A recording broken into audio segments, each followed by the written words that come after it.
Hey, good morning, fuckers, and welcome to another day at the Daily BM. Mikey, what's going on? Hey, everybody, what's happening? Just trying to get the day moving, Just so before we get started, I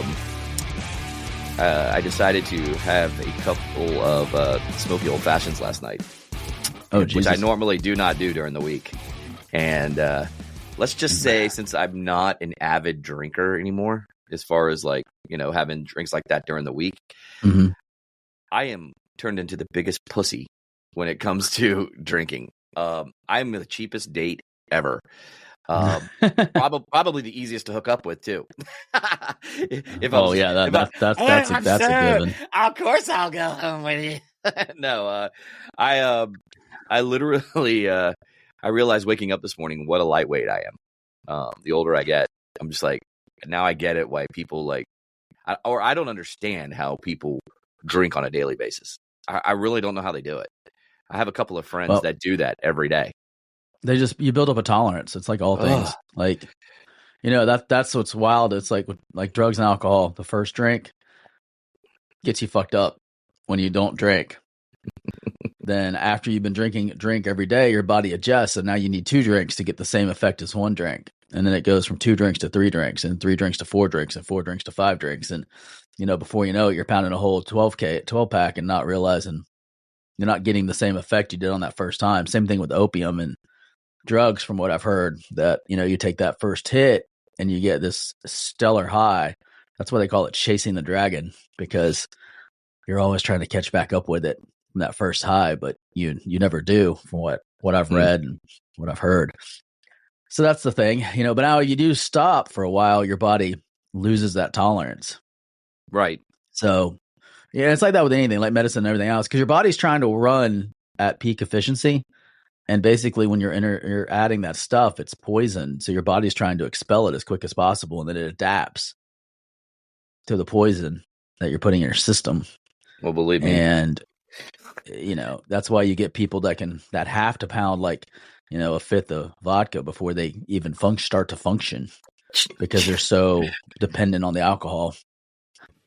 I don't know how they do it, man, because like, I know I'm going to drink it. I literally just poured a gallon of water into my gallon, and I'm like, today that is getting drank. Rehydrate, feel good. I mean, I feel fine. You know what I mean? I just can tell that I had a couple of drinks, is what I'm saying. And I hate that feeling, that next day feeling of just knowing you had alcohol.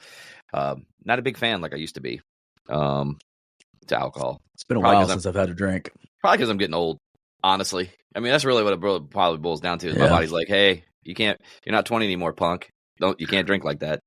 Even 2. Just have 1. Just have 1. And preferably right after you eat, you know? Yeah. My biggest problem with it is right now is that it doesn't align with my goals, my fitness goals and my health goals. So I'm just trying to avoid it. That's the biggest thing for me. Like, I do enjoy like an old fashioned or a nice glass of wine. I love a good red, man. Good red wine. Yeah, but I just can't justify it at this moment, because I don't want to take the metabolism hit, and I don't want to, you know, throw myself off track. So eventually I maybe get back to having a glass here and there. You will. I really do enjoy having a nice glass of red, you know, at dinner, or a nice old fashioned after dinner. I think it's like anything in life though, Mikey. I think it's like all about moderation, you know? You know, but obviously you have goals, and, you know, you're trying to get down to a certain body fat percentage, a certain weight. So alcohol's definitely going to be a renderer, or a hinderer. Get to that goal quicker. So I totally get where you're coming from there. So, but once you get to those goals and you're maintaining those goals on the daily, then you can sneak in a glass or here or there, you know, throughout the week. I don't even think you have to sneak it in. You can just enjoy it. Yeah, you just enjoy it, because you're already got where you got to get. And then, you know, as long as you don't like fall into the trap of getting back into old habits, then you're all right. But yeah, you know, every once in a while I like a good cigar. So me too. You know, that's something that I don't partake in often, but when I do, I really enjoy it. The thing it's a little vices, and that kind of what? I was gonna say, the thing about cigars is that they're kind of like golf. It's an expensive sport. It can be. Let me put it that way. It can be a very expensive sport to play week in and week out. Oh yeah, it can add up quickly if you're doing it. I mean, everything can be. Alcohol's the same way. Alcohol can be very expensive. I mean, all that stuff, all those vices can become very expensive. You're listening to the Daily BM.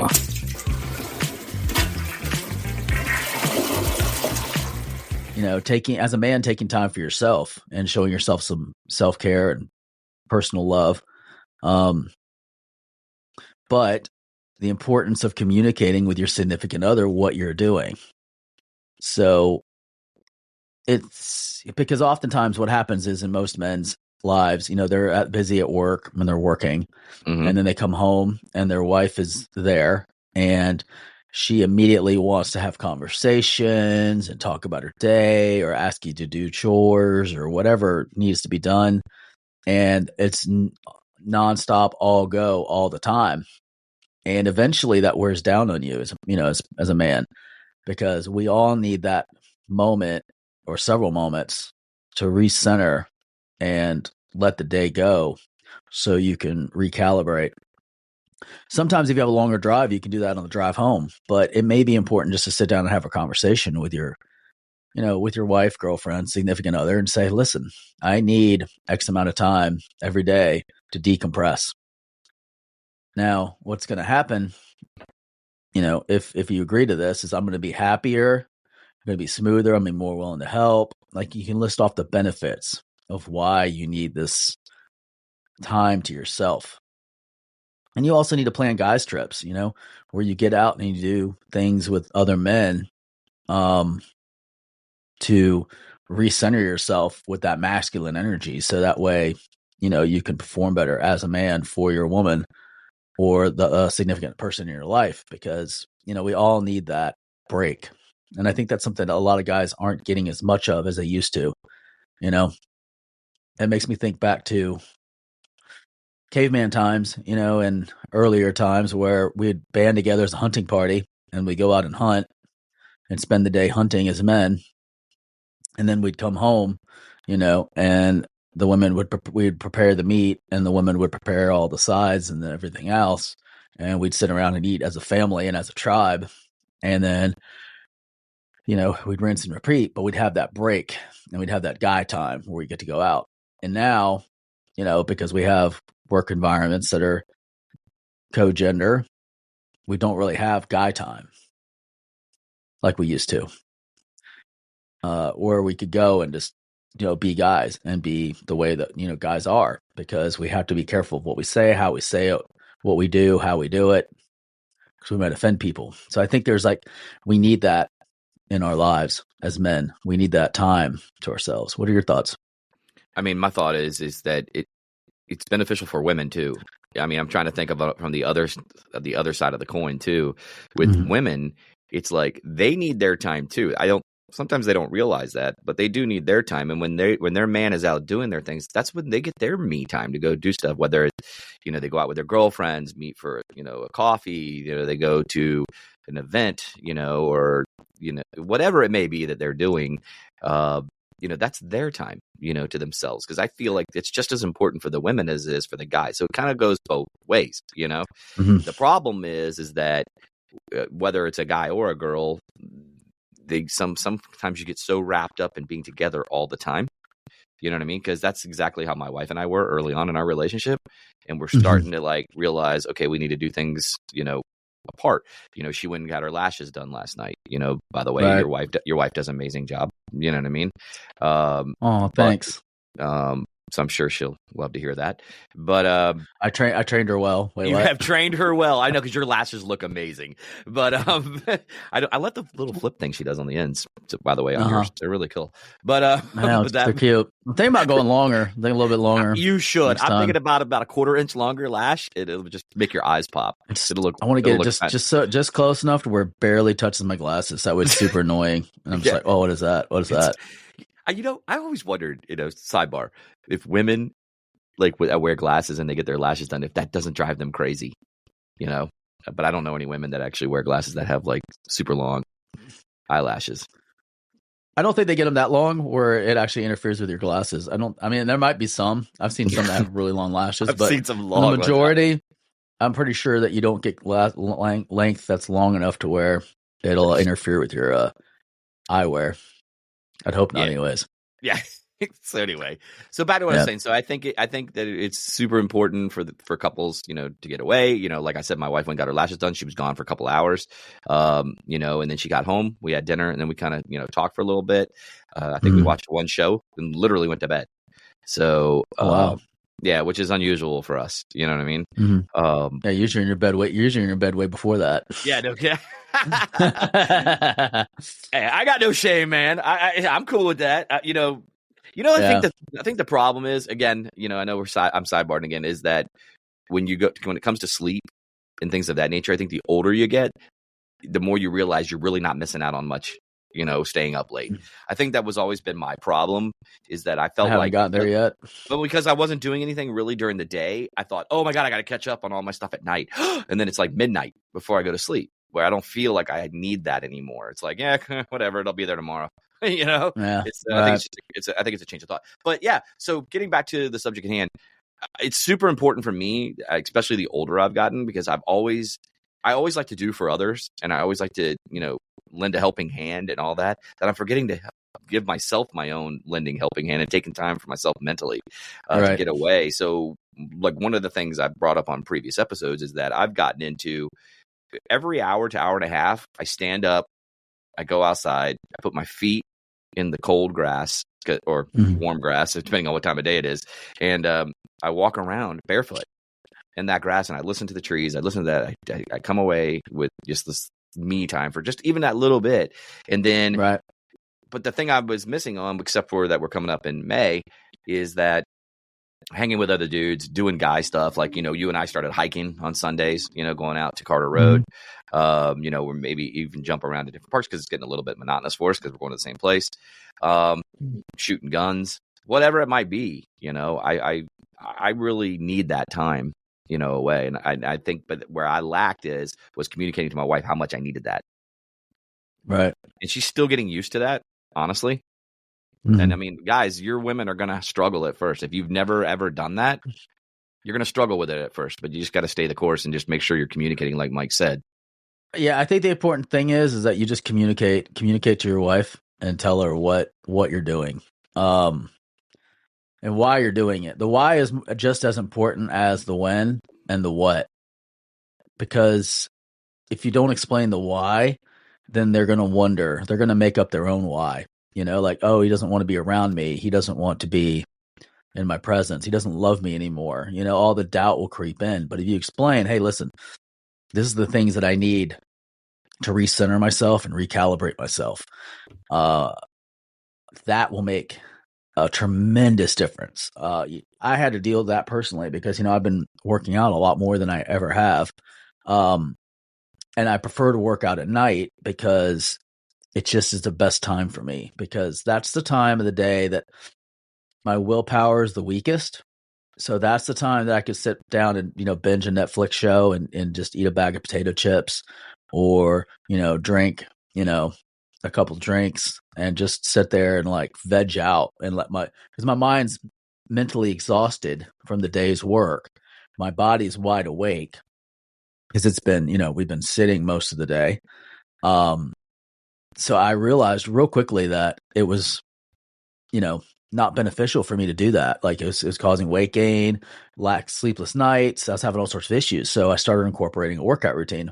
And at first it was challenging because that was, my wife was like, oh, you're going to leave for like an hour and a half, to go work out in the gym. And luckily for me, I have a home gym. So I'm on the premises because I could see, if you don't have the luxury of having a home gym, how it could compound that insecurities, because you're now leaving your house for an hour and a half in the evening.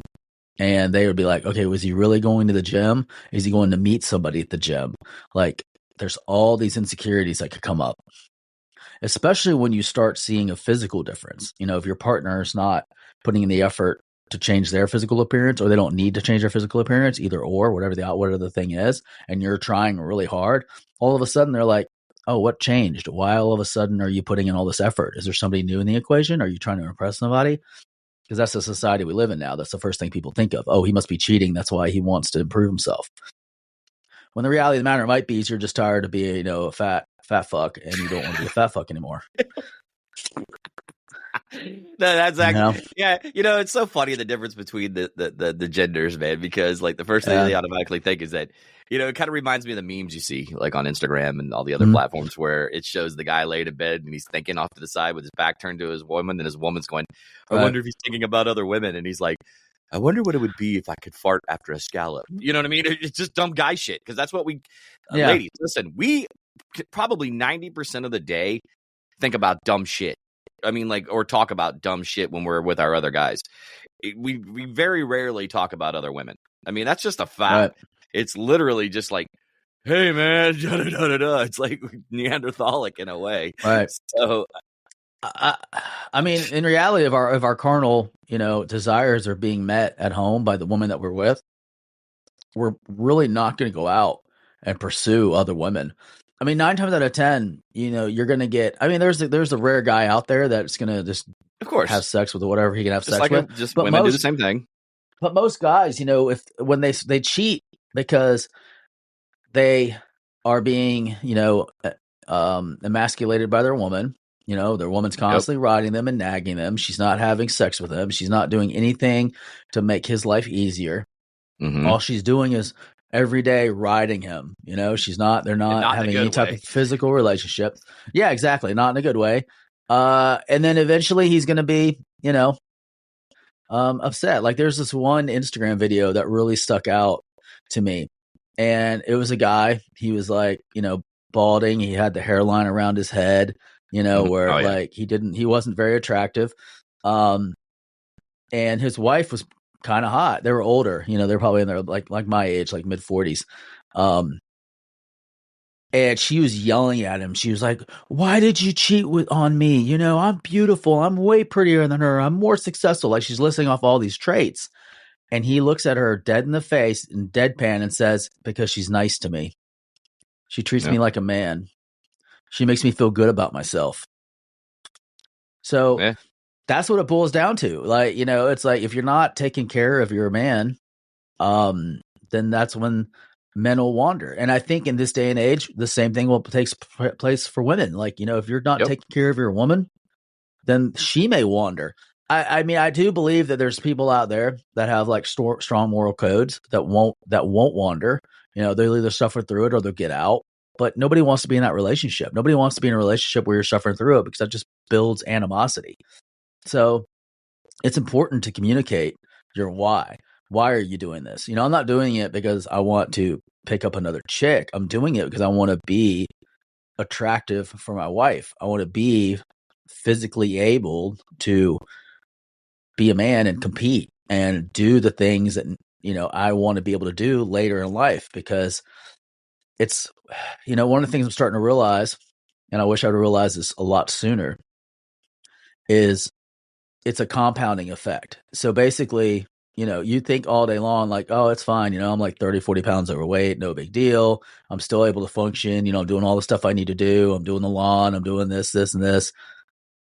But then as you get older, it's like you start losing abilities slowly. All of a sudden, like it's you get more winded doing the simple task. Even though you're the same weight, like you haven't gained any extra weight. It's just, the diminishment of time taking away your ability to do things. And then one day you wake up and you're like, oh my gosh, like I'm like half the man I used to be. Isn't that a song?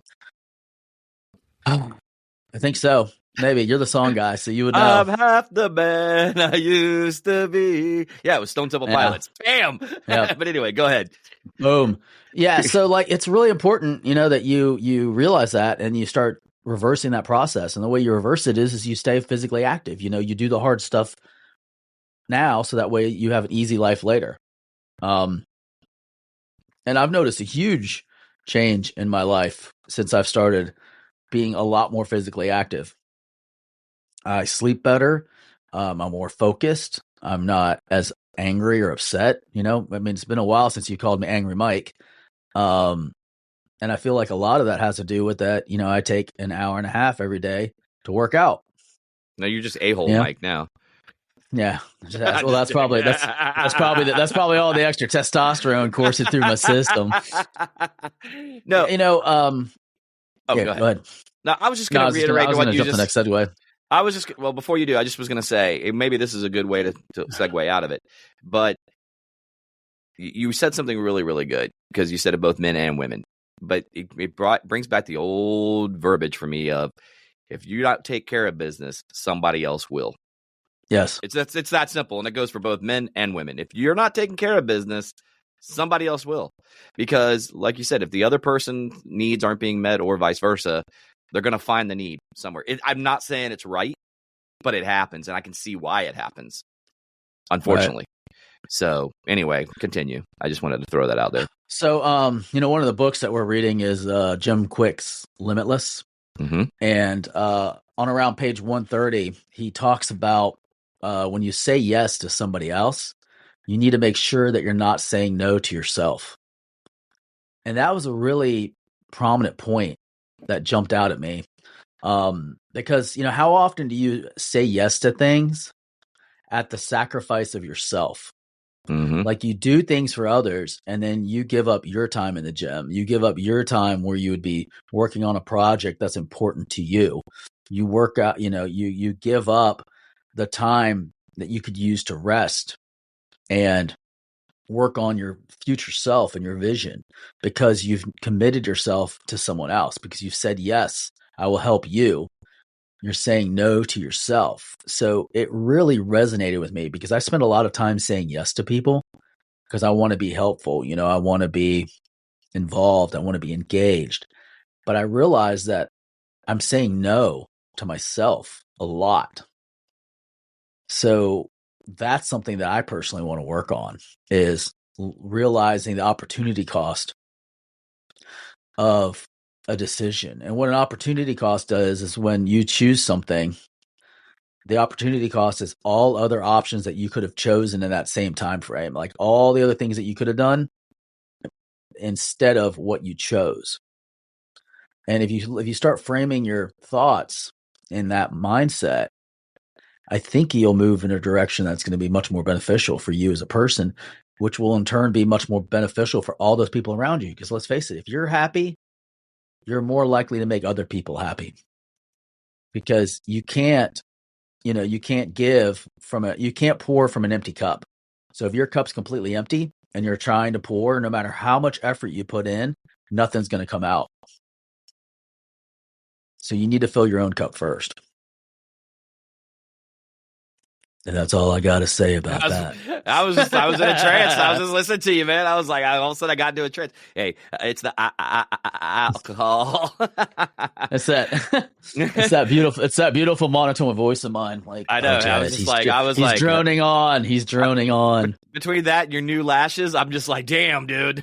Honestly, I don't think I could ever get lashes. My wife asked if I could be her test dummy while she was going through school. Please do. But I can't. I mean, I tried. I sat down on the table and I saw that thing coming towards my eyeball and I panicked. I was like, I can't do it. I don't know what it is, but some of the most like things that make me squirm is anything that shows a needle or anything heading towards an eyeball. Like there was a game and I can't remember which game it was. I go somewhere with this and I'm going to leave it alone. There's a part of me that wants to get super raunchy and I'm going, Brad, don't. Just don't. Just don't. Oh, you can. I give you permission. I can't. I'm stopping. I'm trying to be a better host. Yeah. There was this game, and I can't remember which game it is, but you literally are laying in a thing, and the thing is coming towards your eye that's interacting with you, and you have to basically, your guy's squirming, and you have to like keep your head still. So you have to kind of counter the joystick in the direction he's squirming to keep him still, because if it misses, it kills him. But if it hits perfectly in the middle of the pupil, then it does what it's supposed to do, and life's amazing. But that whole part of the game gave me so much anxiety because I was like, "Oh, this is my worst nightmare here." Does this give you anxiety? I don't like that. I'm touching my eyeball. Yeah, I know. See, that shit don't bother me because I wear contacts, so you get used to it. It doesn't bother you. I can literally go like this. See, my eyes already watering just watching you do that. Like, well, listen, let's get the hell out of here, man. Yes, sir. Final thoughts, Mikey, on what we covered today. Remember to say yes to yourself, because that's important. Remember to communicate your why that you need time to yourself and the why that you need to do guy activities, the importance of it, and make sure that your woman's also taking care of herself in the same manner. You know, as a guy, that's part of your responsibility is to make sure that all those around you are also doing well. So that's my final thoughts on that. Right on, man. Right on. All right, guys, don't forget, head over to thedailybm.com where you can follow us on all of our socials. You can also go ahead and follow us on Rumble. We are now on that platform, and also subscribe to us on YouTube. Mikey, got anything before we get out of here? No, everybody have a great day. Remember, take a little time for yourself today and go out there and live your best life. There you go. There you have it. And we'll see you guys on the flip side. Have a good one. Deuces.